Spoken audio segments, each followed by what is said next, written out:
जब भी हम कोई भी करेंसी बाय करने जाते हैं, BTC, एथेरियम, उनमें से हम कैसे पता चले कि ये एक लेजेंड कॉइन है, ये कॉइन है, ये करेंसी है, ये टोकन है, ये क्या चीज़ है, और उसको बाय करने से पहले उनमें से कौन कौन सी चीज़ें देखनी चाहिए? बेसिकली जिस तरह माइनिंग के थ्रू हमें कॉइन्स मिल रहे होते हैं, स्टेकिंग के थ्रू भी हमें कॉइन्स मिल रहे होते हैं। NFTs, नॉन फंजेबल टोकन्स, इनका आप क्या फ्यूचर देखते हैं? मैंने इथेरियम में थोड़े से अच्छे पैसे बनाए, एक दो ट्रेड्स की वो माइनस में जाना शुरू की, तो मुझे ये रियलाइज हुआ कि यार आई डिड समथिंग रॉन्ग, कुछ तो गलत किया है जो ये माइनस में जा रही है। इसी कॉन्सेप्ट को लेकर मिसाल के तौर पे एक आइडिया भी देता हूँ, अगर कोई बंदा इसको डेवलप भी करना चाहे तो व्हाई नॉट। उस टाइम पे ज़हन में सवाल आते थे यार 2024 क्यों। हेलो गाइस, अस्सलाम वालेकुम, कहते हैं आज फिर हाजिर हूँ एक नए सिलसिले पॉडकास्ट के साथ। और आज हमारे साथ हैं उबैद राजपूत, जो कि उभरते हुए हमारे पाकिस्तान के पहले जो है ना यूट्यूब से यहाँ क्रिप्टो करेंसी से मिलीनियर बनने वाले बंदे हैं। मैंने कहा मिलीनियर या बिलीनियर बनने के बाद तो सारे इंटरव्यू करते हैं, हम पहले कर लेते हैं। तो बड़े अमेजिंग इंसान है, इनसे मिलते हैं और जानते हैं कि ये क्रिप्टो की फील्ड में कैसे आगे। और आजकल ये माशाल्लाह मैं इनसे बड़ा इंप्रेस, बहुत कुछ सीख रहा हूँ इनसे क्रिप्टो से रिलेटेड। तो उबैद राजपूत से मिलते हैं और पूछते हैं कि ये क्रिप्टो की फील्ड में कैसे है। अस्सलाम वालेकुम उबैद भाई, कैसे हैं आप? वालेकुम अस्सलाम। उबैद भाई, सबसे पहले बताएं आप कि बेसिकली आप हैं क्या, पहले क्या करते थे आप? यार पहले, इससे पहले जो है रियल एस्टेट का काम, उससे पहले मैं ऑयल एंड गैस में था। अच्छा। तो बेसिकली मैं ऑयल एंड गैस में जॉब करता रहा फॉर 14 ईयर्स। एजुकेशन क्या? एजुकेशन मैंने कंप्यूटर साइंसेज में बैचलर्स किया था। अच्छा। And right after that exams मुझे अपॉर्चुनिटी मिली ऑयल एंड गैस में, मैंने जाके इस इंडस्ट्री को ज्वाइन किया। तो पहला मेरा प्रोजेक्ट 2006 में शिकारपुर में था। अच्छा। तो वहाँ से मेरा एक जर्नी स्टार्ट होता है। फिर माशाल्लाह से अल्लाह ताला ने जहाँ रिस्क लिखा हुआ था, it took me to multiple countries. Iraq में रहा मैं काफ़ी, लास्ट जो था 3 साल मैंने इराक में गुजारे। उससे पहले 3 साल ओमान में था, और उससे पहले फिर पोलैंड, जर्मनी, इन कंट्रीज में भी काम किया विद माई कंपनी। तो एक काफ़ी ज़िंदगी का जो जर्नी है वो ऑयल एंड गैस की वजह से उसने मुझे काफ़ी घुमाया फिराया, दुनिया दिखाई, मुख्तलिफ कल्चर्स को समझने का मुझे मौका मिला, लोगों को समझने का मौका मिला। ग्रेट। तो ये सो फार मेरी ये जर्नी थी उसमें। सही है। तो आप फिर किस तरीके से प्रॉपर्टी के बिजनेस से क्रिप्टो के बिजनेस में शिफ्ट हो गए? अच्छा, ये स्टोरी ऐसे बनती है कि 2017 में मैंने, जब मैं इराक में था और आई गॉट एंगेजमेंट के बाद again oil and gas is a field job, उसमें आपको बहुत ज़्यादा ट्रैवल करना पड़ता है। स्पेशली ऑयल एंड गैस के जितने भी लोगों ने पता है कि हमारा रोटेशन बिजनेस जॉब होता है। सो हम अगर 34 डेज़ पाकिस्तान में तो 34 डेज़ हमने फील्ड में, अगर 25 डेज़ आप घर पे तो 25 डेज़ आपने फील्ड में होना है। तो एक ऐसी लाइफ है कि जिसमें आप प्रॉपर टाइम फैमिली को नहीं दे पाते। You have to be far away from your families. Oil and gas दूसरा बहुत ज़्यादा रिमोट एरियाज में होता है, वॉर जोन्स में, जैसा इराक था, जंगी हालात थे, जंग का मुल्क था। तो जब आप शादी की तरफ जा रहे होते हो तो आप ये सोचते हो कि यार जिस बंदी को मैं अपने घर लेके आ रहा हूँ उस बेचारी का तो कोई कसूर नहीं है, तो I need to at least secure her. तो उस वजह से शादी जब हुई तो उसके बाद जब मेरा बेटा पैदा हुआ तो फिर मुझे इस इंडस्ट्री को खैर बात कहना पड़ा, because I need to stay with my family. जिनके लिए कमाना है उनके साथ ना रहो तो फिर फायदा। अच्छा। तो इस वजह से फिर बहुत कम लोग ऐसा सोचते हैं। नहीं सर, 14 साल गुजारे थे जिंदगी में, अर्न गुड मनी, तो मैंने सोचा पाकिस्तान में अब फैमिली के साथ टाइम स्पेंड किया जगनिया, क्योंकि मेरे मुताबिक Pakistan was a land of opportunities. And मैं हमेशा, क्योंकि जब पूरी दुनिया में घूमते फिरते थे तो आई वाज रिप्रेजेंटिंग पाकिस्तान। लोगों के साथ बहसो मुबाहिसा भी होता था, क्योंकि people used to call us terrorist और ये वो जंगों की वजह से। तो हम बताते कि यार इस तरह नहीं। और again I used to love my country a lot, मुझे पाकिस्तान बहुत अच्छा लगता था उस टाइम पे। ईरान और इराक में भी लोग पाकिस्तान को ऐसा कहते हैं। हालांकि वो खुद इतनी जो है ना, अगेन वहाँ पे वो लोगों को बड़ी अच्छी फ्रेज थी, वो कहते थे अंता पाकिस्तानी मजनून, के तुम पाकिस्तानी पागल हो। वजह ये थी कि उनके यहाँ वो चीजें नहीं होती थी जो हमारे यहाँ होती थी। वो कहते थे यार तुम लोग ज्यादा एक्सट्रीमिस्ट हो, किसी भी चीज में तुम लोग हद पे चले जाते हो। तो अगेन उनके लिए तो था, जाहिर बात, हम सारे मुस्लिम ममालिक कंट्रीज की निस्बत we are the only atomic power. तो हम लोगों ने एक्सेल किया इस इंडस्ट्री के अंदर। हमारे माशाल्लाह से पाकिस्तान के अंदर बहुत अच्छे दिमाग मौजूद है। हमसे पहले भी मतलब अरब कंट्रीज, मुसलमान कंट्रीज बहुत सारे हैं, बहुत पैसा है, लेकिन शायद उनके पास इतना दिमाग नहीं है। बट पाकिस्तानियों के पास कम रिसोर्सेज के साथ अल्लाह ने अच्छा दिमाग दिया इनको, अच्छा खमीर है यहाँ का। तो अगेन पाकिस्तान इसी वजह से आया गया, पाकिस्तान में पैसा तो है आपके पास, आप आओ यहाँ पे अपॉर्चुनिटीज निकालो, यहाँ पे काम करो। तो ऑयल एंड गैस को छोड़ने के बाद जब पाकिस्तान में आया तो मैंने पहले जो काम शुरू किया, I started my call centre. US की कैंपेन के ऊपर काम किया। One of my friend, he was experience, उसने टचस्टोन के साथ काम किया हुआ था, and he wanted to start his business. उसके पास कैपिटल नहीं था, वेयर मुझे बिजनेस का आइडिया नहीं था, बट मेरे पास कैपिटल था। तो this is how we collaborated. मैं इन्वेस्टमेंट मैंने की, उसने उस सिस्टम को रन किया। तो माशाल्लाह से 1.5 ईयर हम लोगों ने बहुत अच्छा उससे पैसा जनरेट किया। आई स्टार्टेड विद 5 गाइज, और जब हम लोग बंद कर रहे थे और अराउंड 60 के करीब, हमें आगे सिचुएशन क्लियर नहीं थी कि आगे क्या होगा, दुनिया में क्या हालात होंगे। बट 3-1 माह बाद जब पाकिस्तान में भी पुलिस ने लोगों को डंडे मारना शुरू कर दिए, घर से बाहर ना निकले, तो फिर मुझे वो बिजनेस भी शट डाउन करना पड़ा। तो उसकी वजह से अब अगेन आगे बहुत अनसर्टन सिचुएशन थी कि दुनिया क्या करेगी, किस साइड पे जाएगी।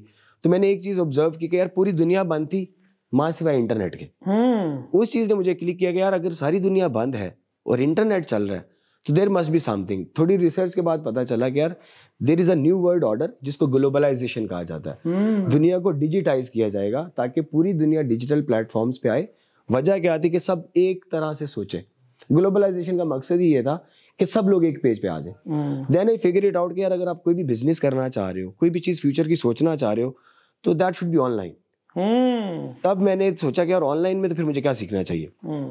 थोड़ी रिसर्च के बाद पता चला कि यार digital marketing is the new thing. New age एक ऐसी चीज़ है जो कि डिजिटल मार्केटिंग आपने सीख ली तो आप हमेशा सर्वाइव करोगे, भूखे नहीं मरोगे। क्या बात है। फिर डिजिटल मार्केटिंग के ऊपर रिसर्च की तो बहुत सारे लोगों को पता था यार डिजिटल मार्केटिंग। लोगों से मैं पूछता था यार डिजिटल मार्केटिंग क्या है, कोई भी मुझे एलेबोरेट नहीं कर पाता। तो कोई कहता था यार टीवी पे ऐड चल रहा है, ये डिजिटल मार्केटिंग है। कोई कहता था यार फेसबुक पे ऐड चल रहा है, ये डिजिटल मार्केटिंग है। Then I started researching. सबसे दुनिया की बेस्ट यूनिवर्सिटी आपका फेसबुक। अगर आपको गूगल से बात करनी आती हो, आपको कीवर्ड्स का पता हो कि आपने किन कीवर्ड्स पे क्या ढूंढना है, तो सर आपको कहीं जाने की जरूरत नहीं है। Great great. तब उस R&D रिसर्च के दौरान मुझे पता चला कि डिजिटल मार्केटिंग में बहुत सारी चीज़ें आ जाती हैं। आपकी ग्राफिक डिजाइनिंग, आपकी वेब डेवलपमेंट है, आपकी पेड एडवर्टाइजमेंट है, आपकी प्रमोशंस हैं, आपकी TVCs हैं। तो देन आई थॉट कि यार ये चीज़ें तो मुझे सारी सीखनी पड़ेंगी। तो मेरे पास फ्री टाइम था, पैंडेमिक थी, दुनिया फ्री थी, कोई काम नहीं था, तो मुझे थोड़ा सीखने का शौक है। मैं बहुत ज़्यादा रिसर्च करता हूँ।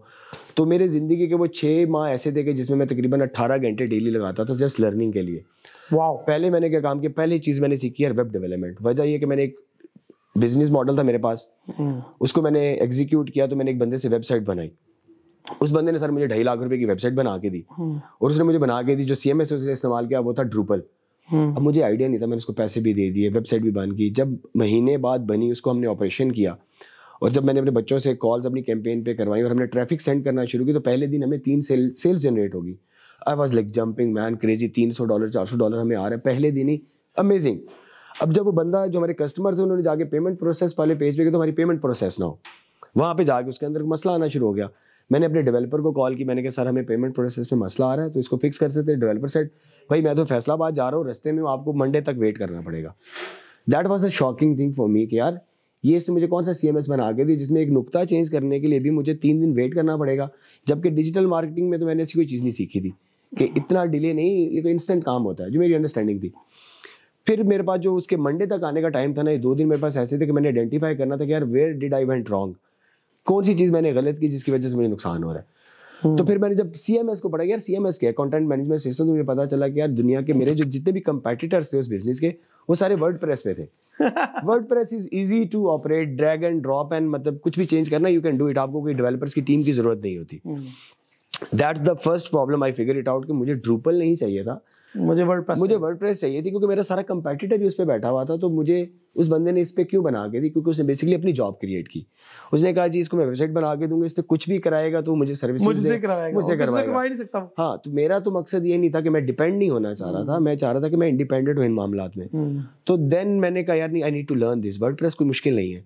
मैंने सर कुछ वीडियोस के ट्यूटोरियल्स निकाले, सैटरडे संडे में बैठा, मंडे को उसके आने तक मैंने सेम डिट्टो वेबसाइट बना ली हुई थी वर्डप्रेस के ऊपर। एग्जैक्ट उसको मैंने क्लोन किया, सेम सारा कुछ बना के पेमेंट गेटवे उस पर मैंने इंस्टॉल किया, सारा कुछ करके मैंने उसको पेमेंट प्रोसेस करके चेक करा, इट वेंट वेल। फिर मैं सर उस बंदे के पास चला गया। पहला सवाल उससे ये था कि यार सर CMS का पता है आपको? कहते जी बिल्कुल।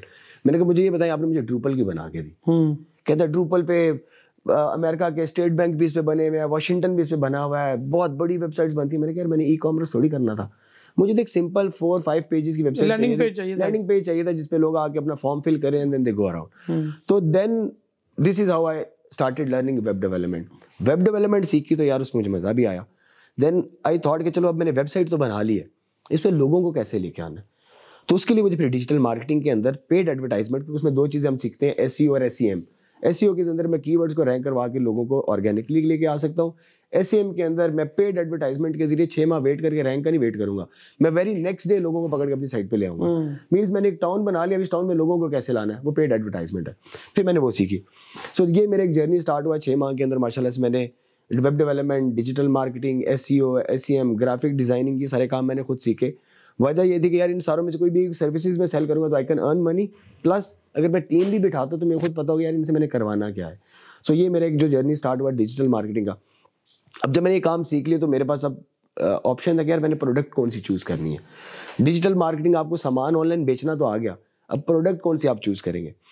उन दिनों में आई वॉज लिविंग इन बहरिया, मेरे बिल्कुल घर के सामने एक नया घर बन रहा था। तो मेरे ज़हन में आइडिया कि यार ओके रियल एस्टेट, क्योंकि मैं बहरिया टाउन में बैठा हूँ, मेरे सारे यार दोस्त अहबाब सारे रियल एस्टेट से काम करते हैं। तो रियल एस्टेट एक ऐसी प्रोडक्ट है जो कि मुझे अवेलेबल भी है। मेरे दोस्त यार जितने बिल्डर हैं उनके प्रोडक्ट्स मैं सेल कर सकता हूँ, जो घर बना रहे हैं उनके घर में सेल कर सकता हूँ, जिनके प्लॉट्स हैं वो कर सकता हूँ। तो ऐसे बिफोर मैं अपने दोस्तों को पिच कराऊँ, मुझे पहले खुद टेस्ट करना चाहिए। तो वो जो घर के ऑनर थे उनसे डेली सलाम दुआ होती थी, क्योंकि सामने बना रहे थे, मैं बच्चे के साथ बाहर जाता था। तो उनसे मैंने पूछा, मैंने कहा sir would you like to sell this house. उन्होंने कहा भाई बेचने के लिए बनाया। मैंने कहा ज़बरदस्त। मैंने सर उस घर की वीडियो बनाई, पिक्चर्स बनाई, फेसबुक पे एक पेज क्रिएट किया, उस सारे को मैंने साथ डॉक्यूमेंट भी किया अपने चैनल के ऊपर ताकि एक केस स्टडी भी बन जाए। उसको करके मैंने उसको पेड एडवर्टाइजमेंट रन की, लीड्स जनरेट की। जब लीड्स जनरेट आई तो मेरे पास 100-150 लीड आई, तकरीबन 25,000 रुपये मेरी अपनी इन्वेस्टमेंट उसके ऊपर आई। उन लीड्स को मैंने खुद डायल किया, लोगों के फैमिलीज़ के विजिट शेड्यूल करवाए, 2 वीकेंड्स के ऊपर मैंने विजिट शेड्यूल करवाए, 3rd वीकेंड के ऊपर एक फैमिली के साथ हमारी डील होगी। सर 25,000 की जो इन्वेस्टमेंट है उसमें घर को सेल करने का जो कमीशन है 2.5 लाख रुपये आया। मैंने कैलकुलेट किया, मैंने कहा यार ये तो 100x। मैंने कहा छोड़ दो दुनिया के सारे काम, इस जैसा काम ही कोई नहीं, इतना अच्छा रिटर्न आ गया, 20-25 हज़ार लगाओ, 2-3 लाख रुपए निकाल लो 2-3 हफ्ते में, इट्स वेरी गुड। तो ये एक मेरा जर्नी रियल एस्टेट में स्टार्ट हुआ। तब से माशाल्लाह से इट्स बीन 3 ईयर्स। अब मैं डिजिटल मार्केटिंग की सर्विसेज जो है वो रियल एस्टेट सेक्टर को प्रोवाइड कर रहा हूँ, जितने भी सोल्यूशन है। क्योंकि रियल एस्टेट मार्केट में मुझे एक गैप नज़र आया। गैप ये था कि हमारे यहाँ रियल एस्टेट में आवाम के पास पैसा तो बहुत है, एजुकेशन की कमी है। शुरू के दिनों में तो सर मेरे इतने दोस्त यार बिल्डर से, मैं उनको जाकर कहता था यार यू नीड डिजिटल मार्केटिंग। वो कहते तो वैद भाई छोड़े, आप ऑयल एंड गैस वाले हैं, आपको क्या पता, ये मार्केटिंग रियल एस्टेट हमें पता है। मैं कहता था यार okay this people are not taking me seriously. फिर ये जब ये केस स्टडीज़ मैंने उन्हें दिखाए, उनको चीज़ें बना के दिखाई, तो देन दे स्टार्टेड बिलीविंग यार नहीं ही एक्चुअली नोज इट। तो अब माशाल्लाह से यही सर्विसेज जो है रियल एस्टेट मार्केटिंग में, लोगों को मैं डिजिटल मार्केटिंग भी सिखा रहा हूँ, कंसल्टेंसी प्रोवाइड भी कर रहा हूँ, लोगों के ऑडिट्स भी करते हैं, बताता हूँ वेयर यू वेंट रॉन्ग, आपको स्ट्रेटजीज कैसे डिज़ाइन करनी है, कैसे आपने टारगेटिंग करनी है। तो भी अल्हम्दुलिल्लाह पिछले 3-4 साल से I am into real estate field as a consultant. Crypto में कैसे आ गए आप? क्रिप्टो में very nice, very good question. 2017-18 में जब मैं ऑयल एंड गैस में था तो उस टाइम पे मुझे बहरिया में कुछ दोस्त अहबाब थे, उन्होंने पिच कराया कि उबैद भाई I was earning very good money. तो उन्होंने पिच कराया कि भाईजान बिटकॉइन को आप देखें। And I started laughing at them. मैंने कहा यार पागल हो, इसका कोई ना वजूद है ना कुछ है, ये क्या है, इसकी कोई हवा में एक चीज़ है। इतना तो 2-3 हज़ार का होगा, 3-1 हज़ार के अराउंड करीब था। और मेरे दोस्तों ने बहुत कहा, इनफैक्ट मेरे हमजुल्फ अली भाई उन्होंने मुझे बहुत कहा यार उबैद ये बिटकॉइन तक की है। मैं कहा यार बिटकॉइन समझ से बाहर है, क्या ज़रूरत है इसके बारे में। देन 2020 की जब 21-22 की बुल रैली स्टार्ट हुई तो देन मुझे रियलाइज़ हुआ कि यार ये तो कुछ है, ऊपर जा रहा है, कुछ है। क्योंकि लास्ट जब मैंने इसको देखा था 3,000 रुपये था, और जब मैंने इसमें इंटरेस्ट लेना शुरू किया उस टाइम पे BTC 27,000 रुपये पे रहा था, आपका इथेरियम 1,700 पे था। तो मुझे इसमें बहुत पोटेंशियल नजर आया। अगेन ग्रीड आ जाती है, और आप उस टाइम एक नई फील्ड में आ रहे हो तो आप कहते हो यार जितने भी सोर्स ऑफ इनकम हो कम है। तो this is how I started learning about this. मैंने इथेरियम में थोड़े से अच्छे पैसे बनाए, 1-2 ट्रेड्स की वो माइनस में जाना शुरू की, तो मुझे ये रियलाइज हुआ कि यार आई डिड समथिंग रॉन्ग, कुछ तो गलत किया है जो ये माइनस में जा रही है। आई नीड टू लर्न कि ये क्यों गलत जा रही है। तो this is how I ended up learning, क्योंकि मुझे सीखने का बहुत शौक था। ऑनलाइन मैंने बहुत सारी चीज़ें सीखी थी, तो ये भी एक मेरे लिए नई फील्ड थी। मैंने एक चैनल बना के लोगों को डिजिटल मार्केटिंग तो सिखाना शुरू की, लेकिन मीनवाइल मैं खुद अपना क्रिप्टो सीखना शुरू हो गया। देन अल्लाह खुश रखे, आई डोंट नो नेम लेना नहीं चाहिए कि नहीं चाहिए, लेकिन मेरे उस्ताद है, मैं लाजमी लूँगा, वकार ज़का साहब। आई जॉइंड हिम क्योंकि पाकिस्तान में बाय फार दी बेस्ट। ठीक है, वो बंदे का ना, मैं बताता हूँ हर बंदे का अंदाज़े बयां मुख्तलिफ है। दबे आप बहुत हम मुझसे बात करते होंगे, वो करते होंगे, मैं बहुत हाइपर एक्टिव हूँ, मैं स्लो बात नहीं कर सकता। इसी तरह वकार भाई, दिस गाय इज जीनियस। वो मुंह का बहुत गंदा होगा, बहुत सारे लोगों को उसकी बातों से, उसके अंदाज से इख्तलाफ होगा, but this guy is legend. उसके पास नॉलेज अल्लाह ताला ने उसको बहुत दिया, और अल्लाह ने उसको तौफीक अता फरमाई कि इस नॉलेज को बांटता। तो आई स्टार्टेड पेइंग अटेंशन। मैंने उनका ग्रुप ज्वाइन किया, उनसे मैंने सीखना शुरू कर दिया। उनकी जो पहली लर्निंग थी कि यार बेटा एक चीज़ आपने करनी है कि आपने 6 माह तक 1 रुपया नहीं लगाना। आप पहले इसको सीखें। जब आप सीख जाएंगे तो फिर आपने पहले इन्वेस्टमेंट करनी है स्पॉट के अंदर। जो स्पॉट से आप प्रॉफिट बनाएंगे उसको आपने फ्यूचर्स में देन खेलना है, आपने सीड अमाउंट के साथ नहीं खेलना। तो पहले actually great learning, very great learning. उनकी जो पहली टिप मैंने फॉलो की थी, पहले 3 मंथ्स तो सर मैंने सिर्फ उनके लेक्चर सुने, उनकी जो पूरी गाइड थी सुनने के बाद आई स्टार्टेड कॉपी ट्रेडिंग। जो उन्होंने पहले कहा था कि बेटा पहले आपने कॉपी ट्रेडिंग करनी है। मैं इमेजिनरी ट्रेडिंग करता हूँ। मैं कहता हूँ यार BTC को मैंने 22,000 पे परचेज कर लिया, मैंने एक BTC ले लिया, आई राइट इट डाउन, मैंने टारगेट लगा लिया यहाँ पे जाएगा तो सेल करूंगा। देन मैंने मॉनिटर करना शुरू कर दिया, यार मैंने 22 पे लिया था कि 24 पे कितने टाइम पीरियड में गया, और फिर मैंने TP वहाँ पे लिया। फिर मैंने देखा टाइम फ्रेम्स कैसे किस तरह यूटिलाइज करने हैं, RSI को कैसे देखना है, इंडिकेटर्स को कैसे आपने समझना है। तो 3-4 माह जो है ना मैंने कोई 1 रुपया इसमें नहीं लगाया, जस्ट लर्निंग थी। फिर मैं स्पॉट के अंदर एंटर हुआ। अगेन मैं रियल एस्टेट से थोड़ा सा पैसा बना रहा था, तो मैं चाह रहा था कि यार साइड पे आपके और सोर्स ऑफ इनकम भी होने चाहिए। आप रियल एस्टेट में एसेट्स बनाते हो, आप डिजिटल करेंसी में भी बनाओ। तब तक R&D और सीखने के दौरान मुझे इस टेक्नोलॉजी से मोहब्बत होगी। I fell in love with this technology. वजह ये हुई कि जब मुझे कॉन्सेप्ट समझ आया कि यार वेब 1.0, वेब 2.0 और वेब 3.0, मुझे रियलाइज हुआ कि वेब 1.0 जब नया नया इंटरनेट आया था 1990 के बाद, तो उसमें we were able to read only, हम सिर्फ 1 वे कम्युनिकेशन थी हमारे पास। फिर 2000 के बाद आया आपका वेब 2.0 जिसमें हम we can read and write, जिसमें आपकी ब्लॉगिंग शुरू होगी, वेबसाइट शुरू होगी, सोशल मीडिया प्लेटफॉर्म्स आ गए। अब आ रहा है web 3.0, new technology. Again I realise कि यार जिस बंदे ने 2000 में 2001 में वेब 2.0 के अंदर इन्वेस्ट किया था, चाहे वो सोशल मीडिया प्लेटफॉर्म्स थे या चाहे कोई और टेक्नोलॉजी थी, they have earned the most, क्योंकि वो बिल्कुल इनिशियल इन्वेस्टर्स थे और अब जाके वो बहुत ऊपर जा चुके हैं। सेम इसी को मैं अप्लाई करता हूँ जब रियल एस्टेट में हम कहते हैं कोई भी सोसाइटी लॉन्च होती है, उसका जो पहला रेट होता है उस बायर को ही सबसे ज़्यादा बेनिफिट होता है। उसने बिल्कुल लॉन्चिंग पे उस चीज़ को परचेज किया होता है, वो मैं कहता हूँ एक रेट रिवीजन पे भी अगर सेल करता है ना तो इज इन गुड प्रॉफिट। उसी अंदाज से जब मैंने समझा कि यार वेब 3.0 एक तो आ रही है, अभी तो डेवलप भी नहीं हुई, इस इंडस्ट्री को भी डेवलप करने जा रहे हैं लोग, then this technology actually made sense, क्योंकि it's decentralised. The whole concept is कि I should own my own funds, I should manage my own funds. मैं क्या करता हूँ सर, पैसा लेता हूँ, बैंक को दे देता हूँ। अब बैंक में जो रखा देता हूँ तो बैंक मेरे पैसे से खेल रहा है, मैं तो नहीं खेल रहा। ऐसा ही है, तो वो तो सेंट्रलाइज प्लेटफॉर्म है। अब अगर खुदा ना खास्ता मुल्क के अंदर हालात बुरे हो जाते हैं, अभी जिस तरह आपका श्रीलंका बैंकरप्ट हो गया, पाकिस्तान बैंकरप्ट हो जाता है, तो बैंक तो मेरा पैसा मुझे नहीं देगा। ऐसा ही है, मेरा बैंक के अंदर पैसा लिमिट हो गया। तो यार डिसेंट्रलाइजेशन जो थी क्रिप्टो का, जो मेन आइडिया था कि आप डिसेंट्रलाइज कर दो ताकि कोई भी सेंट्रलाइज बॉडीज को गवर्न ना करे और हर बंदा अपने फंड्स को खुद मैनेज करे। This was a very strong idea. तो उस चीज़ ने मुझे बड़ा अट्रैक्ट किया। फिर मैंने इस टेक्नोलॉजी को समझना शुरू किया, तो इस टेक्नोलॉजी से मुझे मोहब्बत भी होना सबसे पहला स्टेप आपने लिया, सबसे पहले लर्न किया, उसके बाद आप स्पोर्ट में एंटर हो गए। सबसे पहले आपने इमेजिनरी ट्रेडिंग शुरू कर दी। ये बहुत की लर्निंग पॉइंट है। हाँ। ये इमेजिनरी ट्रेडिंग करना है, इस पॉइंट पे लर्न किया, हाँ। कितना प्रॉफिट हुआ होगा, ये बहुत ग्रेट स्टेप था। उसके बाद आप स्पोर्ट में एंटर हो गए। उसके बाद फ्यूचर पे किस तरह कब शिफ्ट हुए सर? फ्यूचर में to be very honest it's been 8 months now. मेरे 2.5-3 साल में सिर्फ स्पॉट में रहा हूँ, फ्यूचर नहीं। वाओ। वजह उसकी ये थी कि मैं थोड़ा सा, मेरे कॉन्सेप्ट्स क्लियर नहीं थे। मैं सोचता था यार फ्यूचर ट्रेडिंग इज़ हराम, क्योंकि जब इतनी बंदा मेहनत करता है ना तो बंदा कहता है यार मेरा 1 रुपया भी हराम गया तो मेरा सारा पैसा बर्बाद हो जाएगा, मेरी मेहनत बर्बाद हो जाएगी। तो मेरे कॉन्सेप्ट्स थोड़े से क्लियर नहीं थे। अगेन मैंने उस पर ज़्यादा तवज्जो भी नहीं दी। अभी राइट नाउ मैं सिर्फ लर्निंग पे तवज्जो दे के बैठा हुआ था। फिर कई मसाइल के ऊपर बाद में जाना था, क्योंकि स्पॉट के अंदर तो देयर इज़ नो प्रॉब्लम। आपने 1 किलो या 1 ounce गोल्ड ले लिया, अब उसकी वैल्यू ऊपर नीचे हो रही है, गोल्ड तो कम नहीं हो रहा ना सर, तो गोल्ड इज देयर। इसी तरह एक एसेट क्लास थी। स्पॉट में आपने BTC ले लिया तो उसकी प्राइस ऊपर नीचे जा रही है, BTC इज देयर, वो एक BTC पड़ा हुआ है। फ्यूचर का थोड़ा सा कॉन्सेप्ट मुझे गलत लगता था उस टाइम पे।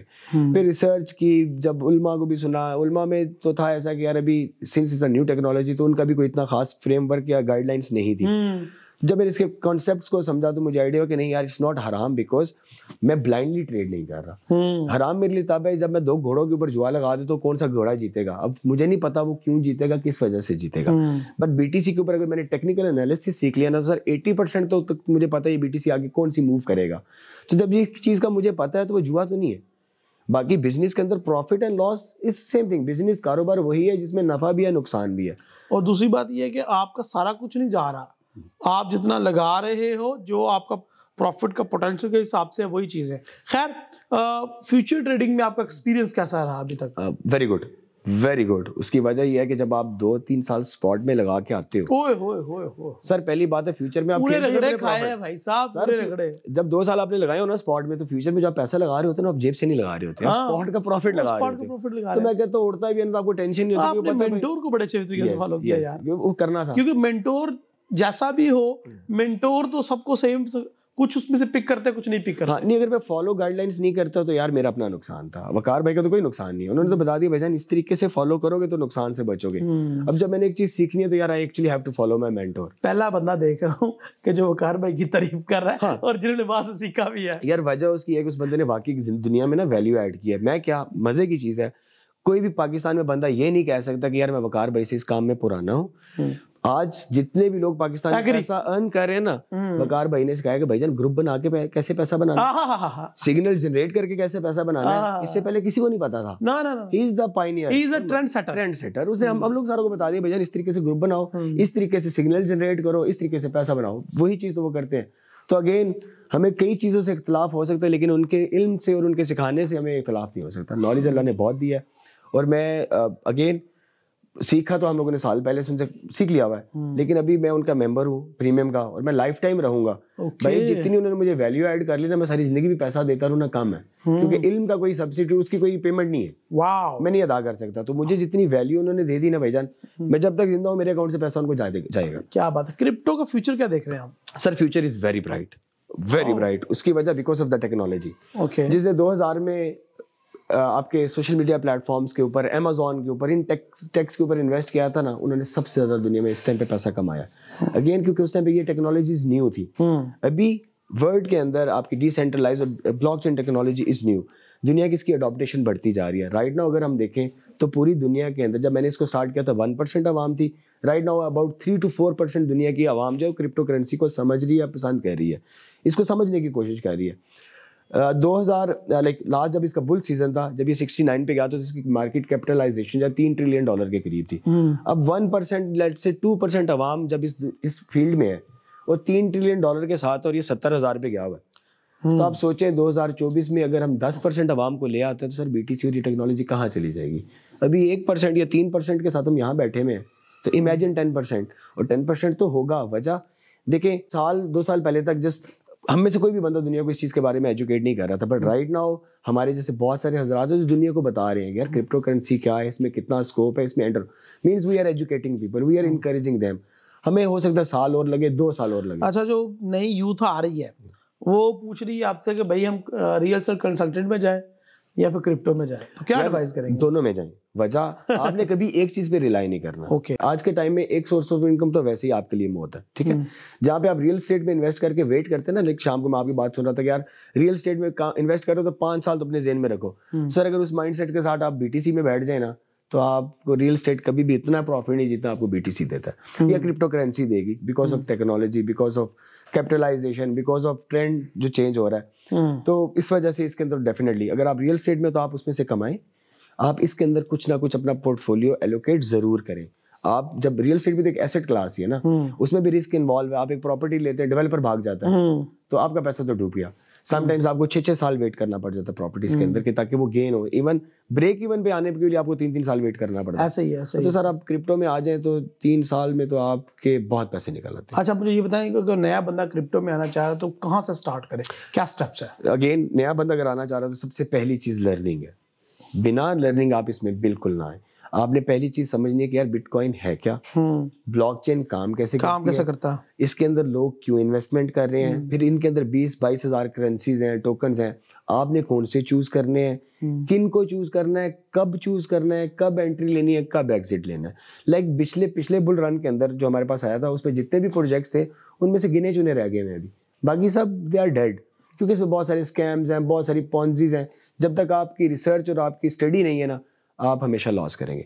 तो फर्स्ट लर्निंग है आपकी, देन आपने प्रोजेक्ट ब्लॉकचेन को समझना है, देन जिस प्रोजेक्ट में आप जा रहे हो उसकी आपने R&D करनी है, रिसर्च करने के बाद आपने उसमें एंट्री लेनी है। तो सबसे पहले आप कहते हैं लर्निंग करें, लर्निंग के बिना तो कुछ भी, लर्निंग के बिना तो लर्निंग कहाँ से करें? वो YouTube के लिए बेस्ट है। Yes, many places. आप वकार भाई को ज्वाइन कर सकते हैं, लोग आपको ज्वाइन कर सकते हैं, people can join me as well, we are always here.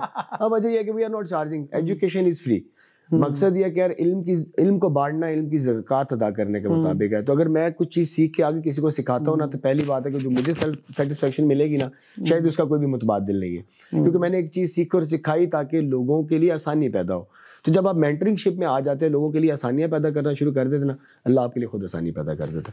अच्छा, मुझे उबैद भाई बताएं कि कोई भी जब भी हम कोई भी करेंसी बाय करने जाते हैं, BTC, एथेरियम, उनमें से हम कैसे पता चले कि ये कि लेजेंड कॉइन है, ये कॉइन है, ये करेंसी है, ये टोकन है, ये क्या चीज़ है? और उसको बाय करने से पहले उनमें से कौन कौन सी चीज़ें देखनी चाहिए? आपकी लर्निंग क्या कहती है, क्या सीखा? मेरे मुताबिक तो ये कि पहले तो आपने जो पहला सवाल है कि यार BTC कॉइन है या कि ये टोकन है। टोकन है तो कॉइन बेसिकली हमेशा ब्लॉकचेन का होता है। जो भी ब्लॉकचेन है ना, उसका जो भी प्रोजेक्ट का अपना गवर्नेंस टोकन होगा जिसे हम कॉइन कहते हैं। तो BTC के कॉइन्स भी हैं, टोकन्स भी हैं, क्योंकि it's a blockchain. Ethereum blockchain है और इथेरियम इज अ कॉइन।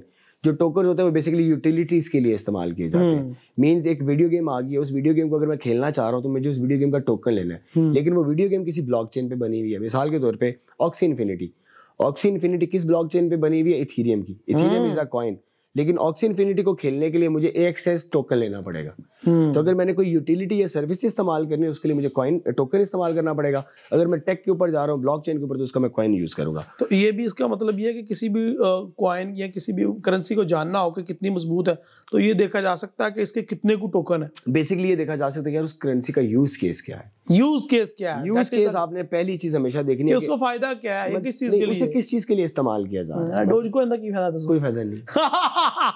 तो ये बेकार है। स्पेकुलेशंस हैं। Doge coin basically community driven है। राइट नाउ लोग अज्यूम कर रहे हैं कि ट्विटर को खरीद लिया गया बाय एलन मस्क इसकी पेमेंट्स में डॉज कॉइन को ऐड कर देगा। Upon based on this assumption है, अभी कोई इसका यूज केस नहीं है। नो। इसकी tokenomics is shit, to be very honest. की टोकनोमिक्स बहुत बुरी है, तो आई डाउट दैट कि वो इसको इस्तेमाल करेगा। बट अगेन क्योंकि उसने हमेशा से इसको पंप किया, उसका चाइल्ड है बेसिकली, तो हो भी सकता है वो उसको लिस्ट कर दे। लेकिन उसके अलावा भी वो एक करेंसी नहीं होगी। अगर आप ट्विटर के उस सेक्शन पे जाते हैं, उसमें लिखा हुआ है ऑल्ट कॉइन्स जी, नॉट ऑल्ट कॉइन। उसमें ऑल्ट कॉइन्स आएंगे, उसमें सर्टन को हो सकता है आपका मैटिक आ जाए, XRP आ जाए, एड आ जाए, मुख्तलिफ आ जाए। बट लोग अज्यूम कर रहे हैं कि यार एलन मस्क शायद डॉज को लेके आएगा। Doge is a meme coin, मजाक के तौर पे बनाए थे। अब BTC यूज केस का it's a store of value. Store of value इसका यूज केस आ गया। इथेरियम ब्लॉकचेन है, लेयर 1 सॉल्यूशन है, एक सॉल्यूशन प्रोवाइड कर रहा है मार्केट में। जैसे पिछले सेशन में आपको बताया, ENS का, इथेरियम नेम सर्वर का, वो एक सॉल्यूशन है। मींस Web3 के अंदर जितनी भी डोमेन्स आपकी आएंगी वो .com नहीं आएंगी, वो आपकी .eth आएंगी, डॉट आएंगी, .solana आएंगी, जो भी ब्लॉकचेन पे बन रही हैं। अब मुझे पता लग गया कि यार ये यूज केस है ENS का, तो definitely person like me would be investing in ENS, Ethereum name server. Second मिसाल, अभी हम मार्केट में जो दो चीजें यूज करते हैं मोबाइल, एक हमारे पास एंड्रॉइड है, दूसरी iOS है। अब जो Web 3.0 के अंदर आ रहा है वो है EOS, इथेरियम ऑपरेटिंग सिस्टम।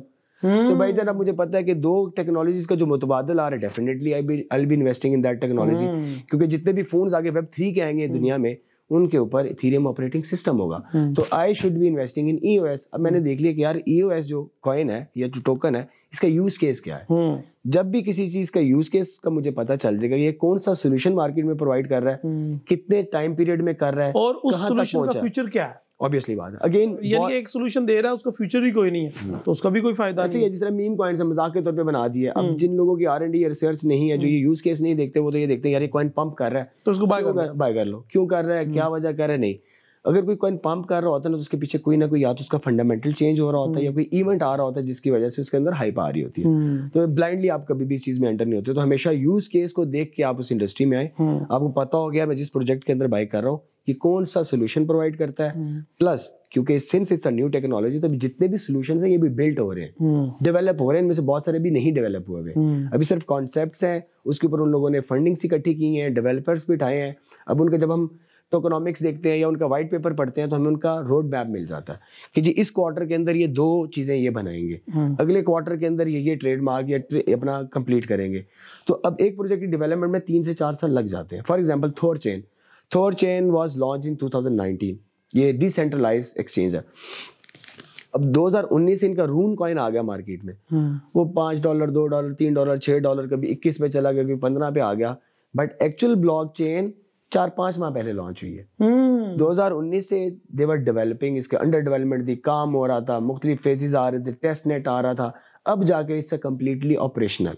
तो यानी कि आप जिस भी टेक में आप देख रहे हैं, आप उसका रोड मैप देखेंगे, ये टेक जो सोल्यूशन प्रोवाइड कर रहा है अभी किस स्टेज पे पहुंचा हुआ है, इसको मार्केट में लॉन्च होने में कितना टाइम है। फॉर एग्जांपल मेटावर्स के जितने भी कॉइन है, जितने मेटावर्स हम बोलते हैं, जिसमें सैंड है, माना, मीना, लूना, पीना, टीना, जितने भी हैं, ये सारे अभी सर डेवलप हो रहे हैं।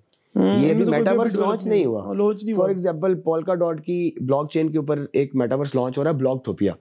It's a massive project. उसके अंदर आपकी बाइनेंस वालों ने अपना ऑफिस बना लिया है, एडिडास ने अपना ऑफिस बना लिया है, उन्होंने लैंड एक्चुअली परचेज करके ऑफिस बनाए हैं, बट वो भी प्रॉपर डेवलप होकर लॉन्च नहीं हुआ हुआ।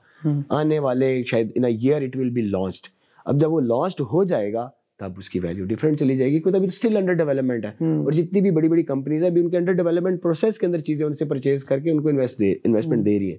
जब वो डेवलप हो जाएंगे तो सारी ये भी आपका सैंड जो $60 होके आया था, वो जस्ट कॉन्सेप्ट की बेस पे आया था कि यार हम सैंड कॉन्सेप्ट की बेस पे $60 पे चला गया, तो फिर आगे अगर फंडिंग उसमें आती कोई है उसमें। लॉन्चिंग आ जाती है तो फिर तो बहुत ही ज्यादा ऊपर जैसे भी जिस तरह पिछले मंथ में हमने देखा लिंक को बूस्ट करते हुए, एप को बूस्ट करते हुए, वजह उनके इवेंट्स आ रहे थे, उनकी स्टेकिंग ऑन हो रही थी। ये बेहतर एग्जांपल मैं इथेरियम के दे देता हूँ। लास्ट 3-4 माह पहले पूरी मार्केट नीचे जा रही थी, इथेरियम अकेला पंप कर रहा था। बेस्ट पार्ट ये था कि पहली दफा हिस्ट्री के अंदर इथेरियम पूरी मार्केट को लेके चल रहा था। हाँ, वजह ये थी कि उसमें बहुत बड़ा फंडामेंटल चेंज हो रहा था। पहले इथेरियम प्रूफ ऑफ वर्क पे काम करता था, माइनिंग पे, अब ये प्रूफ ऑफ स्टेकिंग के ऊपर आ रहे थे। You don't need mining any more. Wow. जिसकी वजह से जिन लोगों के पास जितना भी इथेरियम पड़ा हुआ था, सर आपको जरूरत ही नहीं ट्रेडिंग भी करने की, आप स्टेकिंग पे करो, रिवॉर्ड विन करो। वाओ। जिसकी वजह से पूरी मार्केट नीचे जा रही थी, इथेरियम अकेला 900 से जंप होता होता 2000 पे चला गया, ऐसा ही है। और बियर सीजन के अंदर चला गया। वजह ये थी कि फंडामेंटल चेंज आ रहा था। तो इस तरह जब भी किसी भी प्रोजेक्ट के अंदर एक फंडामेंटल चेंज आ रहा हो, वो डेफिनेटली बूस्ट करता है। लिंक की एग्जांपल देता हूँ, लास्ट आपके साथ बात हुई, उसके बाद मैंने एक वीडियो बनाई, सर वो एक हफ्ते के अंदर 50% जंप कर गया ऊपर। वजह ये थी कि उसकी स्टेकिंग ऑन हो रही थी। तो लोगों ने क्या किया, लोगों ने देखा यार $5 पे आया हुआ है, जितना ज्यादा खरीद सकते हो खरीद के स्टेकिंग कर दो।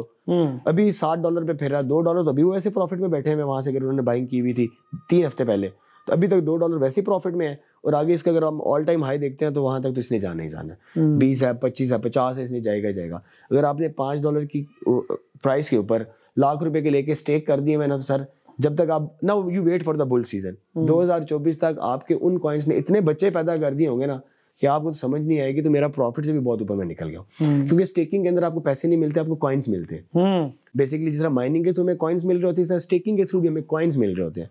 आज आपने 10,000 लिंक लेके करंट रेट के ऊपर स्टेकिंग कर दिए और टारगेट रख दिया यार साल बाद देखूंगा। साल बाद सर वो आपके 10,000 हो सकता है 1500 कॉइन बने हो, लेकिन 1500 उस टाइम की वैल्यू पे आप बेचेंगे। आज आपने $5 पे खरीदे, साल बाद $55 पे 1500 इथेरियम बेचे, सोचे कहाँ चले गया आपका पैसा।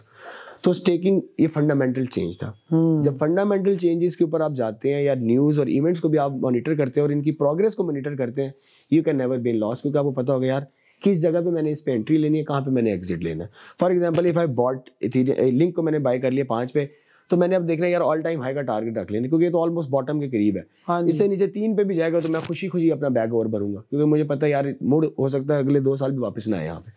तो ये आपने जब आप स्टडी कर रहे हो, एजुकेट हो रहे हो, रिसर्च कर रहे हो, तो फिर आप कभी भी मार नहीं खाओगे इसके अंदर। NFTs, नॉन फंजेबल टोकन्स, इनका आप क्या फ्यूचर देखते हैं? फ्यूचर है, टेक बहुत अच्छी है, कॉन्सेप्ट बहुत अच्छा है। अगेन यूज केसेस पे आ जाएगा, क्योंकि अभी तक जो दुनिया को बेसिकली दुनिया ने इसके अंदर पैसा लगाया वो तो इसकी यूनिकनेस पे लगाया। किसी ने क्रिप्टो पंक पहली दफा दुनिया में जो एक डिजाइन किया था, उसने उसको मिलियंस ऑफ डॉलर में बेच दिया, लोगों ने ले भी लिया। लेकिन अब बियर सीजन में जिसने वो $1 मिलियन का लिया था, वो $10 पे बैठा हुआ। यूज केस नहीं था ना। वो जो मैंने एक तस्वीर तो ले ली, लेकिन उस तस्वीर का मैं इस्तेमाल कहीं नहीं करता। जैसे ट्विटर की पहली ट्वीट सेल होगी, हाँ, लेकिन अब उसका मैं क्या यूज केस क्या नहीं, कुछ भी नहीं है। वो जस्ट मेरे पास एक यूनिक चीज पड़ी है कि भाईजान ट्विटर की पहली ट्वीट मैंने ले ली, बस यही, इससे ज्यादा कोई नहीं है। बट अगर NFT का यूज केस है तो वो वैल्यूएबल है। जिस तरह की एग्जांपल दी थी आपको, GMT स्टेप इन एक गेम लॉन्च हुई, उस गेम के अंदर उन्होंने क्या किया जी, हमने एक शूज की NFT बना दिया। आप $1,00,000 की NFT परचेज करें एंड देन यू वॉक, अब जितना चलेंगे आपको डॉलर्स एक्चुअल में अर्न होंगे। लेकिन एट द एंड जब आपको शूज घिसेगा भी, तो आपने उसकी रिपेयरिंग पे भी पैसे लगाने, उसकी एनर्जी को भी बढ़ाना, उस पर लगाना है। मतलब आपको आसान अल्फाज में बताऊं, अगर आपने $1,00,000 का वो NFT का शूज लिया था ना, तो 1 महीने में आपका वो $1,00,000 बाहर आ जाता था। उसके बाद वो NFT की प्राइस भी ऊपर जाएगी, वो भी प्रॉफिट है, और जितना वॉक करेंगे उसका पैसा जो अर्न होगा वो भी आपका प्रॉफिट है। अब उस NFT का यूज कैसा आ गया जी, भाई उस NFT को मैं अगर परचेज करता हूँ तो उसको यूज करने के पैसे मुझे मिलेंगे, तो उस NFT का फ्यूचर है।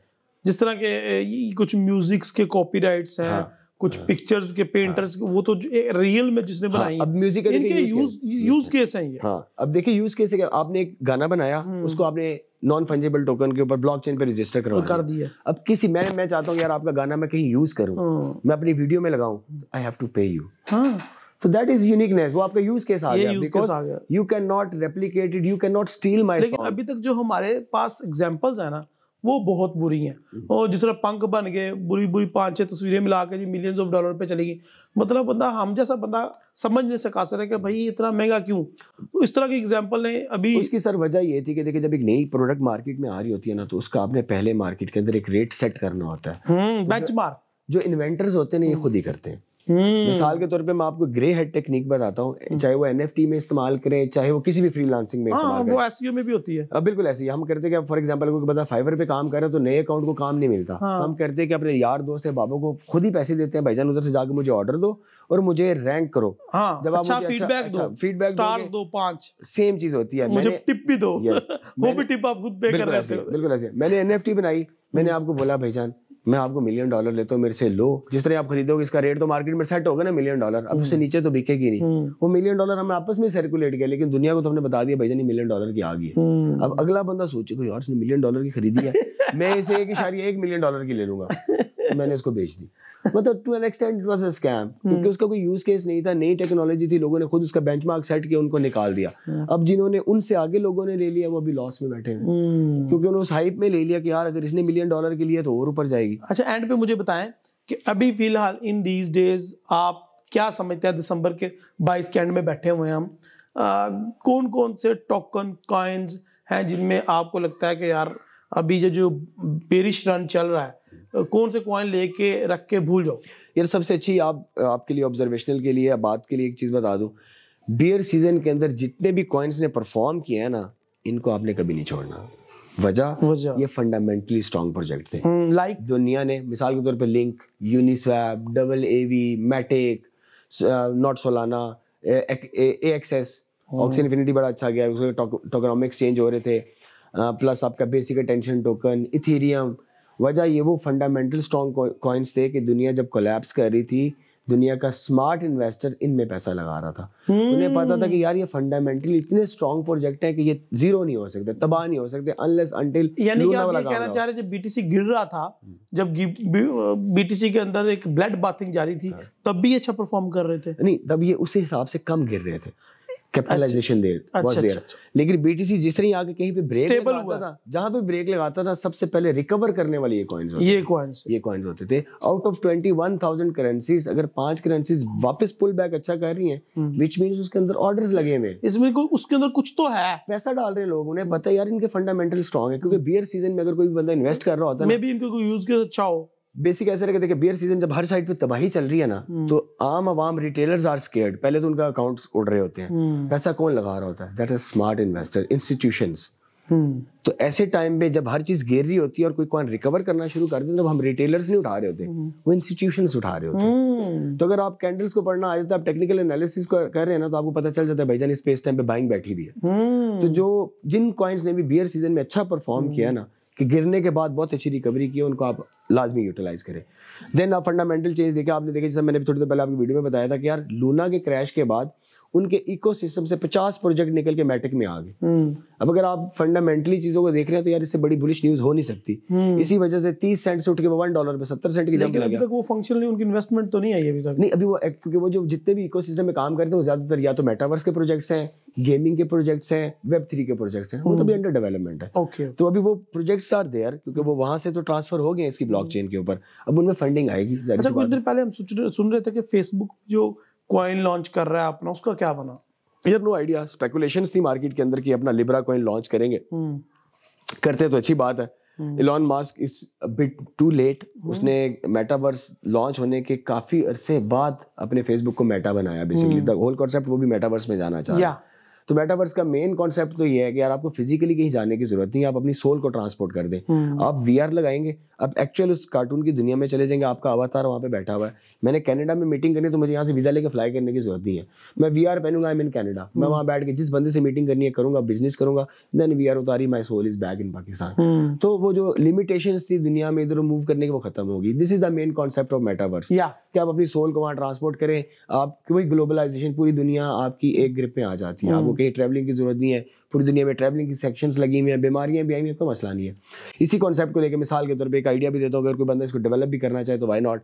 देखे कोरोना आया, पूरी दुनिया में स्कूल बंद हो गए। मैंने देखा मेरे दिन में आइडिया किया, मैं देखा मेरे बच्चे, मेरे भतीजे भांजे जितने भी थे, वो बेचारे जूम की क्लासेस में बैठे हुए थे। अब हम लोग तो चलो मैनेज कर लेते हैं, वो छोटे छोटे बच्चे लैपटॉप पे बैठ के पढ़ ही नहीं पाते थे। एक ही स्क्रीन के ऊपर 20 बच्चे आए हुए हैं, मैडम चीखें मारी है, बच्चे अपनी मस्तियां कर रहे हैं। तो मैंने सोचा यार अगर कोई भी बंदा मेटावर्स के अंदर एक स्कूल लॉन्च कर दे, ओके बाहर दुनिया में बीमारियां, बाहर नहीं जा सकते, बच्चे ने VR पहना, नाउ कार्टून अंदर है, आप क्लासरूम में बैठे हुए हैं, मैडम भी आपकी कार्टून की सूरत में खड़ी है, बच्चों के लिए मोर इंटरेक्टिव, या बच्चे को सीखने में भी मजा आएगा, उसे अपनी टीचर भी कार्टून की पूरी की पूरा फोकस भी उसके ऊपर हो गया ना, उसी के अंदर आ गया, क्योंकि वो इधर उधर देख नहीं सकता, इधर उधर नहीं देख सकता, वो 10 बच्चे इधर उधर देखेगा तो भी तो क्लास के अंदर ही रहेगा ना, बाहर तो जा नहीं रहा। ऐसे ही है। तो आप Web3 के ऊपर एक मेटावर्स के अंदर एक स्कूल क्लासरूम लॉन्च करें और आप और कुछ दैट्स ऑसम आइडिया सर, आप पर बच्चे की ₹2 भी फीस रखे ना तो यू कैन अर्न मिलियंस। और उसके बाद मजे की बात यह है कि मेरा बच्चा यहाँ पे बैठ के अमेरिका में तालीम हासिल हर जगह कर सकता है। मेटावर्स की तो ये तो खूबसूरती है। तो ये आइडिया जिस तरह यूज केसेस है। तो अभी मेटावर्स के ऊपर again Elon Musk is bit late, क्योंकि टेंसेंट गेमिंग जो है आपकी चाइना जिसने पबजी भी जनरेट बनाई हुई है बेसिकली, वो बहुत आगे जा चुके हैं Web3 के अंदर। इस तरह और भी बहुत सारी कंपनीज जो Web3 के अंदर बहुत आगे जा चुकी हैं। Facebook is far behind. तो अगर भी वो आ जाते हैं again it's never too late, better late than never. अगर आते हैं लॉन्च करते हैं तो अगेन आप क्रिप्टो का मिलियनर कब बन रहे हैं जनाब? Sir let's see 2024 is my target. Again जब मैं इस काम में आया तो वकार भाई ने हमें उसी टाइम पे बोला था कि भाईजान आप जो भी एंट्री ले रहे हैं ना 2024 शुड बी योर टारगेट। उस टाइम पे ज़हन में सवाल आते थे यार 2024 क्यों? क्योंकि उस टाइम पे तो वैसे बुल सीजन भी स्टार्ट नहीं हुआ था, $27,000 पे BTC पे रहा था, अभी तो इसने 60-70 पे जाना था। और उसके बाद जब बुल सीजन स्टार्ट हुआ था बस मैं फिर भी सब सोच रहा था यार 2024 का टारगेट क्यों दिया, ये तो 27 से उठ के 60 पे चला गया। हाँ अभी हो गया ये अगेन, क्योंकि वो टेक्निकल एनालिस्ट थी, वो लॉन्गर वे में चार्ट्स को स्टडी करते थे, वीकली बेसिस पे, मंथली बेसिस। उन्हें पता था यार इसने हेल्थी करेक्शन तो लेनी है बिफोर ये लाख पे जाए, उसे जाने से पहले इसने पुल डाउन करना है।